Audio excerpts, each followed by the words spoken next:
viewers, welcome to another edition of DailyO's In Our Good Books. Today we're very, very pleased to have with us a very dear friend and a fantastic writer, Atish Taseer himself, who is going to be in conversation with us about his splendid new book, The Twice Born, Life and Death on the Ganges. It's an extraordinary book. I was one of the few privileged first readers, I think, of the draft.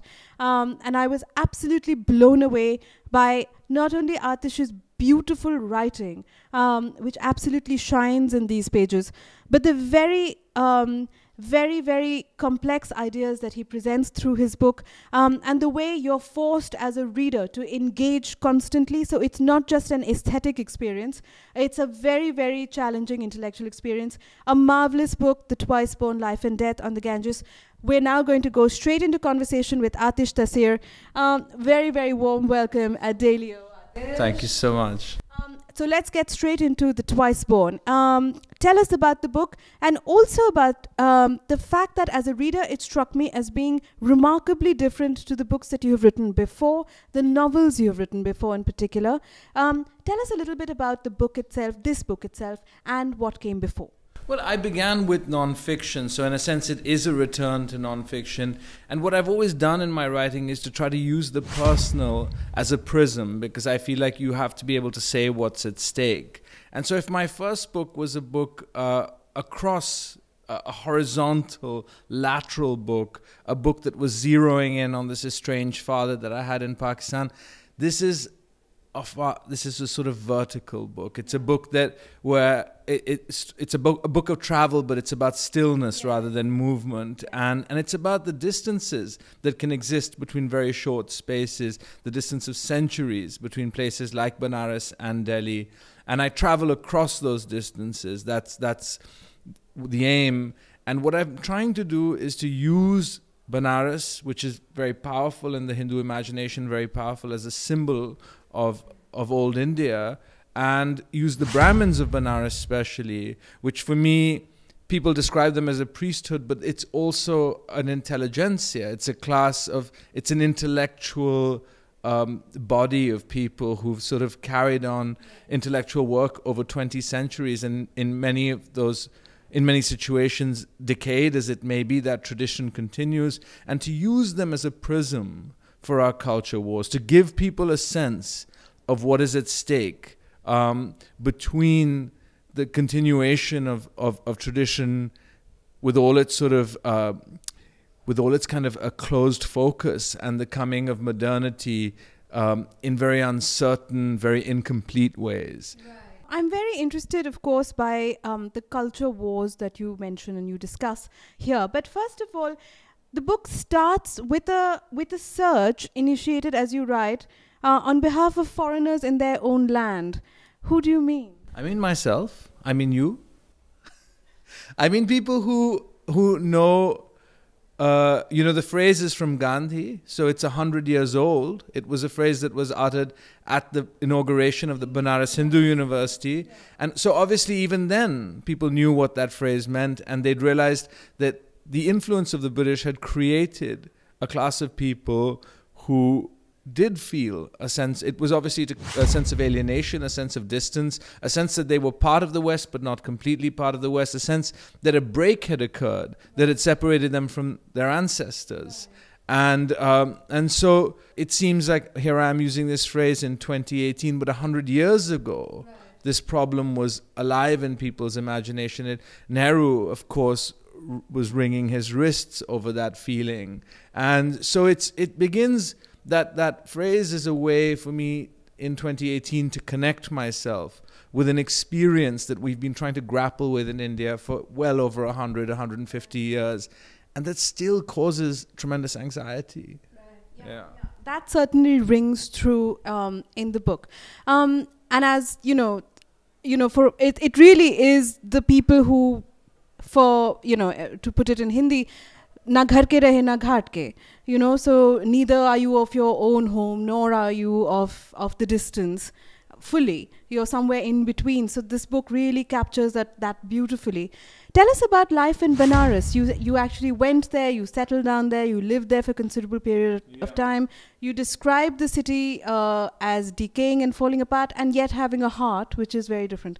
Well, let me use this thing that you said just now, this idea of Landarpan, of na ghar ka na ghat ka, like, and it's obviously a very nice image for Benares, but you know, we shouldn't, this experience of, when we say foreigners in our own land, one of the discoveries of this book is that some of the people who seem very rooted, someone like Shivam Tripathi, who has about as classical an education as possible, came to Benares as an 8-year-old, well, he also lives with a sense of homelessness. He also feels a sense of exile and of a world grown strange and unfamiliar. And tell us why. Well, because his education, which he would have gone into almost instinctively, hasn't prepared him for the world, and he can't be romantic about tradition. He sees it around him. He has to be very hard-headed about it, and he knows that it's a dead end. And the influence, the sense of being acted upon by the world beyond, not just the world of Delhi and Bombay, but also the power behind it, which is the power of Europe and America, reaches him in Benares. It changes the values around him. It changes the relationships around him. It reaches him in very real ways through technology. And at one point, there's this moment where we're standing on the river, and he's looking at this sort of man draped in saffron in dhyan, and then these girls on these selfies, and you know, he says, "Wo hai hamari adhunikta, aur ye hai hamari adhyatmikta." And he says that the contest, because I came in saying, is it about modernity and tradition? And he said, no, it's not parampara and adhunikta, it's adhyatmikta and adhunikta. So he's very aware of my reasons for traveling. I don't have to, it's not as if I'm traveling on a purpose that he doesn't understand. And that meeting is very important between the traveler and the people he's among. And you also did, of course, meet the millennials of Benares. Tell us a little bit about the descriptions you have here of people, their relationships with their gadgets. Well, it's these extraordinary layers, you know, and so Benares is on one hand this sacred city set around the Ganga, looking into a kind of empty sandbank, but it's also a modern Indian city, and so someone like this character really encapsulates that. And he's on one hand asks me sometimes, he says, you know, how do you talk to girls? I mean, you know, how is it possible?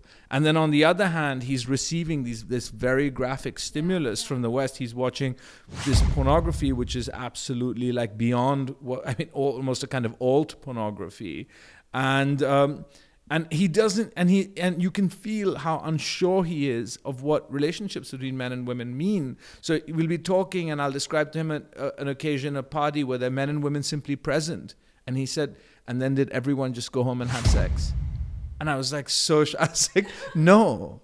But it was just completely unable to get his head around the sort of change that was occurring. And to me, that uncertainty is perhaps one of the main reasons for my interest and for my traveling, and perhaps also for empathy, because it's difficult enough to be young, but to be young when you're balancing all of this stuff and you're coming and the world is, and your parents are no guide. You know, so that I think is perhaps the sort of empathetic sympathy. That's the emotional heart of the book in some ways. Yeah. That's lovely, actually. It's also in some ways a continuum in terms of theme from your previous writing, for me at least as a reader. Yeah. But okay, so let's talk a little bit about Sanskrit now. So you went to Benares seeking Sanskrit. Did you find it?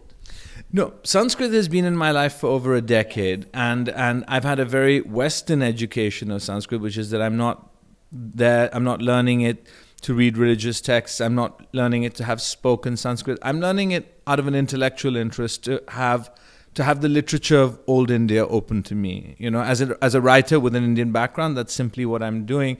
And so what I had gone to Benares for was thinking that could I make a beginning in Sanskrit with a Pandit? You know, I thought that that would be, and I find myself in this rather marvelous setting where these grand old Brahmins have gathered to discuss Sphota, which is the ancient study or the historic branch of linguistics, which deals with the relationship between sound and meaning. And I'm completely overwhelmed by this spectacle because it's almost like Homeric to see this, you know, these people are not putting on a show. They are doing what people before them have always done. And it's very, very dazzling, but it also makes me understand that I'm not part of the world of ritual and tradition, and that for me to insinuate myself into that would be a kind of act of fraudulence. And so I feel a sense of wonder, but also a sense that I would have to step away, of acknowledging one's distance and of preserving that distance. So it becomes the kind of seed of the book and brings me back again and again, because it left me uncomfortable. I couldn't believe that I'd grown up in India, so incurious that this could have been happening down the road, and no one had said to me, well, this happens down the road. You know, it was so, and I thought that incuriosity was perhaps my way of understanding the colonial experience more than anything. I thought it's such a big word, colonization. It's like globalization or poverty, and you sort of, it's abstract, it's big. But in this very narrow way, in curiosity, I was like, oh wow, this is the corrosive aspect of this thing. Absolutely. So okay, I want to now ask you about Nehru, who is one of the great shadows in this book. You mention him occasionally. You write about him in other places. You've written about him with a lot of complexity and some admiration as well. But tell me, Atish, so Nehru was arguably our greatest post-colonial cultural aesthete, someone who actually knew what Indian culture was about. He had actually bothered to discover it. Why is it that with a leader like that at the helm of post-colonial India, this love, this curiosity, this passion for everything that was grand and great in our past doesn't seem to have percolated? It seems to have stayed firmly limited to the India International Center, and not actually the kind of passion we should have retained for our texts, our plays, the architecture that you talk about, you know, that's just floundering in ruins now. Yeah. Why wasn't that, if Nehru was indeed such a visionary and such an aesthete, why couldn't he make sure that every Indian managed to love and learn what was grand about India?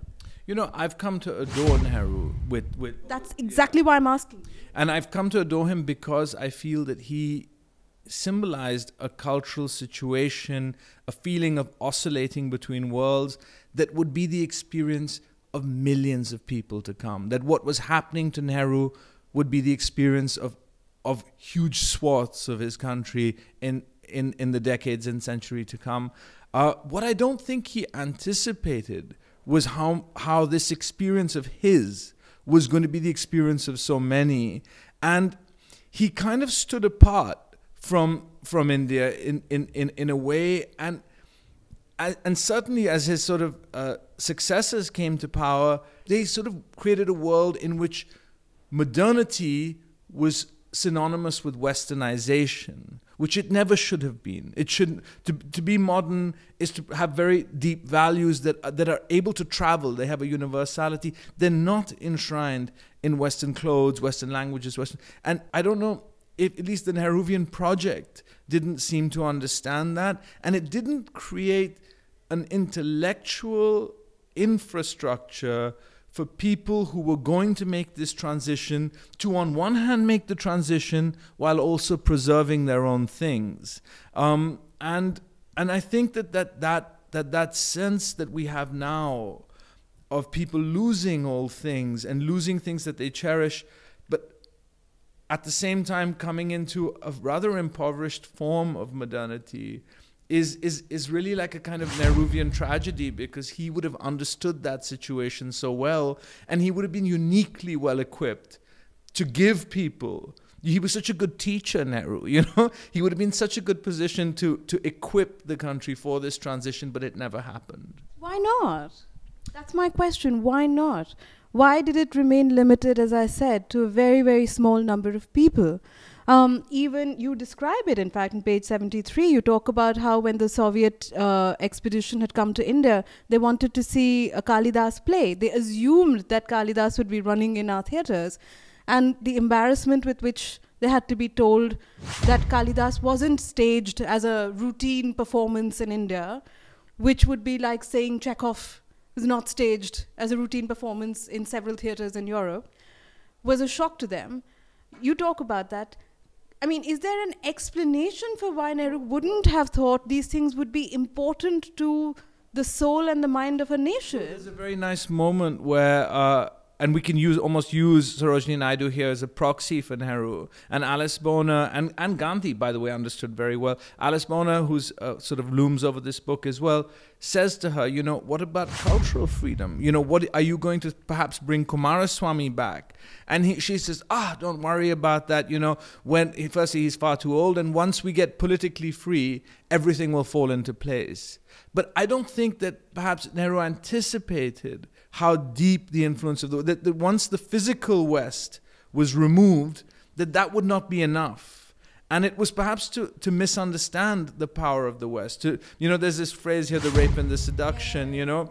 We ruled by rape, but we influenced by seduction. The phrase is Arthur Koestler's.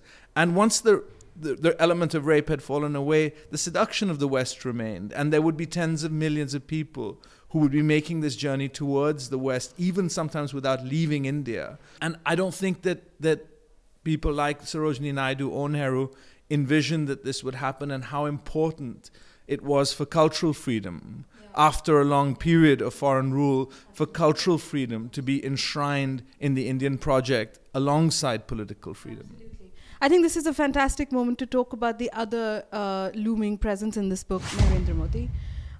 So at one point you actually talk about how you attended one of his early election rallies. You came back and you wrote in your diary, not only will he decimate the opposition by way of numbers, he will also decimate them philosophically. Tell me about your reading of Modi then and your reading of Modi now. Well, what I sensed that he represented was a cultural transition, that old elite of power elite that I'd grown up among, where Delhi was kind of ruled from the sort of bathroom of like Lutyens sort of bungalows, and you know, all the ministers gathered at the house of various sort of doyens of Indians, Delhi society. I knew that the emergence of this man would shatter that world forever, that a cultural change had occurred that we would never go back in that respect. And so that side of the transition was what I was referring to when I meant how overwhelming the defeat would be. And I feared very much that the left in India, the way it was, isolated, imitative, full of jargon, would not be able to rebound, which is a great shame, because a good democracy should have. It is possible to be overwhelmed in electoral defeat and at the same time to come back remade by that defeat. I was afraid that the Indian left would not have that, and I think the dependence on the Gandhi family would prove ruinous to the Congress party. And so that was what I was afraid of. With Modi, the political disappointment, he's proved a man not equal to the trust placed in him, to the mandate. And I don't think he understood the depth of the change that he'd brought about. He was almost thrown up by a convulsion that was going on. And I think I hadn't imagined that it would be so disappointing so quickly. I thought that there would be years of prosperity, of growth, of a feeling of what Mukhopadhyay says in this book. The idea of to be a Hindu without vengeance and without apology, which is such an important idea, because on the one hand, when you say we won't be a Hindu without vengeance, we mean that we're going to think of a positive program, that it's not simply going to be about changing names and building statues and sort of in this very negative sense, or attacking Muslims or demonizing them, that a new project would be envisaged or imagined for India. And Mr. Modi and his party have proven sort of woefully fallen short of the ability to imagine on that scale. But you did meet a cab driver when you went to the Statue of Unity while it was being built, and you did say, aren't you a bit disappointed by Mr. Modi? And he said, time lagega. He was still being brave at that point. A lot of people were being brave because, you know, the depth of the disappointment that we're about to be in for is barely apprehended. And I think he was trying to put on a brave face. Now, when I went back a few days ago, it was extraordinary to see the change. You know, it was just you could say what you wanted against Mr. Modi. Before, there would be criticism. Now people were quiet. They were not willing to support you, but they would not stop you either. They expected that he would be re-elected, but they met that prospect with no enthusiasm. So something had really kind of drained out of the Modi mandate. And it was very sad to see because it felt like the country was out of options. It was not as if they were excited about someone else.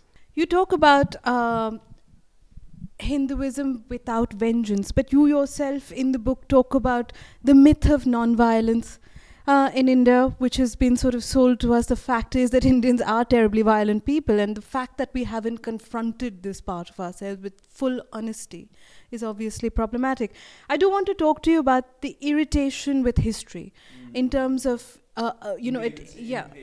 impatience with history, you know, this constant tussle against this imagined past, whether it's of a sort of Western influence, whether it's of so-called Muslim influence, this kind of constant pushback against it, which is making itself so palpable in politics. Yeah. But so much of this theme comes out in your writing as well, this kind of confusion, this mental storm really about history. Well, India has a unique problem, historically speaking, which is that no country has had to depend on historical information from foreigners as much as India. You know, in China, we have the Chinese annals. In in the Arab world, there's a long tradition of history writing.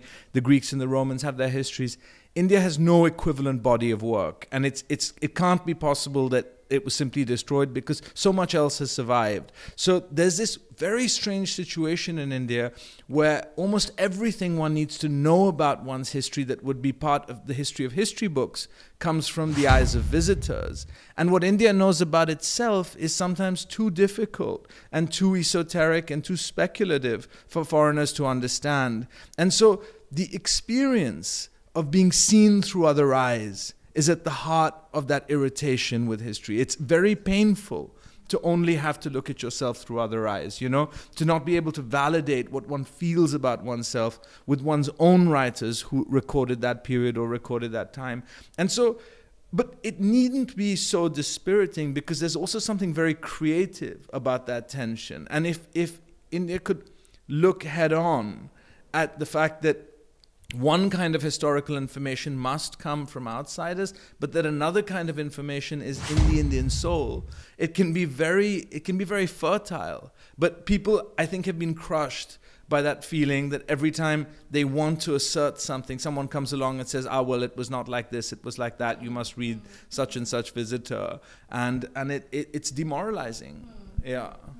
Did you think the term secularism has been very, very problematic in this regard? Because every time we do want to turn back to something that came out of tradition, came out of mythology, came out of any of our, this vast canon, it's almost like you have to confront the challenge of remaining secular while quoting, a Sanskrit verse, etc., etc. Has that been at all a problem in terms of regaining cultural ground? Well, I think it's very problematic when you make what is cultural and linguistic, when you make a country's cultural and linguistic part, or what its inheritance is, part of the world of religion. The ancients in India were very easily able to distinguish between the Shastras, the Veda, and what was Kavya, what was Itihas. These classifications existed within tradition. Yeah, so it would have been very easy to give India a rich education in the humanities that included the whole arc of its history without making it seem that history had to be prohibited because why? Because it was part of the Hindu fold. That's absurd. Those distinctions don't exist within Hinduism as such. I think it's very nice to have secularism when it comes to staying away from the business of temples, staying away from not letting religious law, for instance, trump the law of the state. I think all of that's absolutely essential in India. But you can't wipe away such a rich intellectual and cultural history because you sort of suddenly make it seem as if it's religion, and so the state mustn't have anything to do with it. It would be as if, you know, you couldn't read Chaucer in England, or if you couldn't read sort of certainly Aquinas. You know, all of these philosophers many of them have come out of religious traditions. Yeah. I must ask you, Pakistan is also mentioned in the book. And it is, of course, a country you've worked on extensively. You have roots in Pakistan as well. Tell us a little bit about where Pakistan stands, crossroads of time today. This whole Asia Bibi case, for instance, has thrown up so many fault lines that, you know, Pakistan really suffers from. Your father, of course, as we all know, was at the forefront of fighting for Asia Bibi. It is why he was attacked. It seems to be regressing at a very rapid rate, even with Imran Khan in the driving seat. Can you tell us a little bit about that? It's just been so dispiriting because for once it seemed actually the arc was going in the other way. They'd tried my father's killer, they'd been able to give him justice, they'd hardened their resolve as far as this Asia Bibi went. The court played a good role, and Imran Khan in the beginning said very proudly, you know, she's and people protesting this judgment are kind of enemies of the state and things like that, and as they started to put pressure, the extremist groups, as they started to come out in their tens of thousands, they overwhelmed the resolve of the Pakistani state. And, you know, the army chief came on television. He said, why are you bringing us into this? And it was obviously a signal that there was going to be a complete capitulation. And that's what happened. And it is a lesson to us because there's something, you see, when there was a protest of nurses in Pakistan, they put it down with shocking brutality. But when you have this sympathy in your heart for these things, and you know, you think, well, don't worry, Mr. Man, you sort of lynched someone over there, we'll look the other way, we won't say too much, we'll let the law do its course, but we'll give you ek qisam ka hausla afzai, you know. Exactly.